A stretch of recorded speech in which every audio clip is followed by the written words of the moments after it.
Hello, this is Deborah Ngundam, video number, I don't know, maybe 22, 23.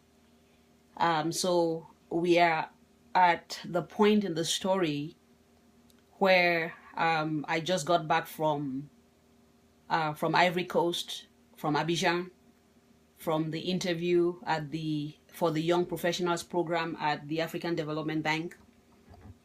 And I got a letter several weeks later saying that the program was terminated, the program was canceled for some reason. They never explained exactly what happened, but there was some reshuffling and stuff like that.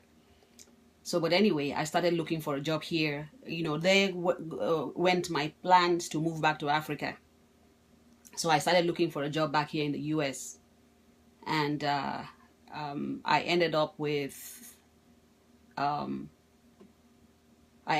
job as a research assistant at National Association of Business Economics, business economists in downtown DC as a research assistant, and they call it NABE. So I worked there, and what they did was they published magazines, research from economists all over the country. And so I really didn't get to use what I studied in school, and that goes true for many people. Most of the time when you graduate and you go into the work world, you would notice that most of the stuff that you learned in school, you don't get to use it. And so I was there, I did what I had to do, answering phones. Sometimes I was like, oh Lord, man, master's degree, and I'm here. What am I doing? This is not what I thought it was going to be. And research assistant, not doing a lot of research. And I hated research anyway. I didn't like it at all.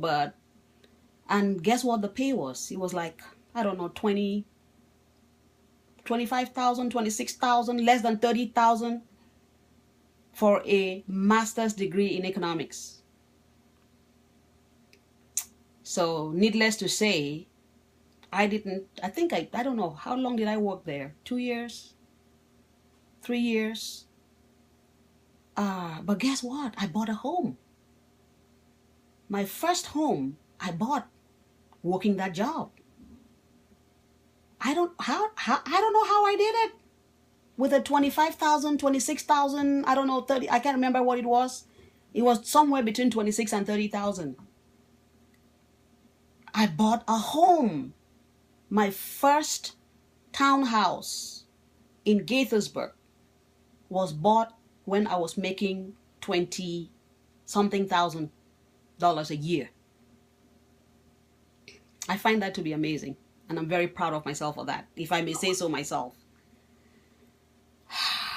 So I really didn't want to leave the job though. My sister, my baby sister, Comfort, she fell ill, and she had cancer.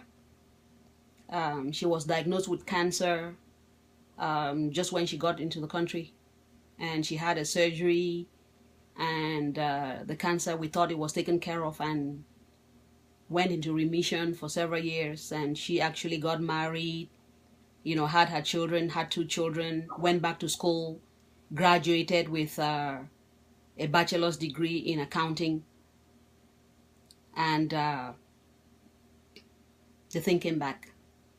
And this time it came back aggressively, and I ended up moving her from into my home. And this is the thing. Luck is when opportunity meets preparedness. I bought that home, and I was in that home for only less than 5, maybe 6 months, and my sister fell ill. And I had to move her and her 2 children into my home. And so I was taking care of her, and she lived with me until she passed away. So at some point, I really didn't want to quit NABE because I was learning.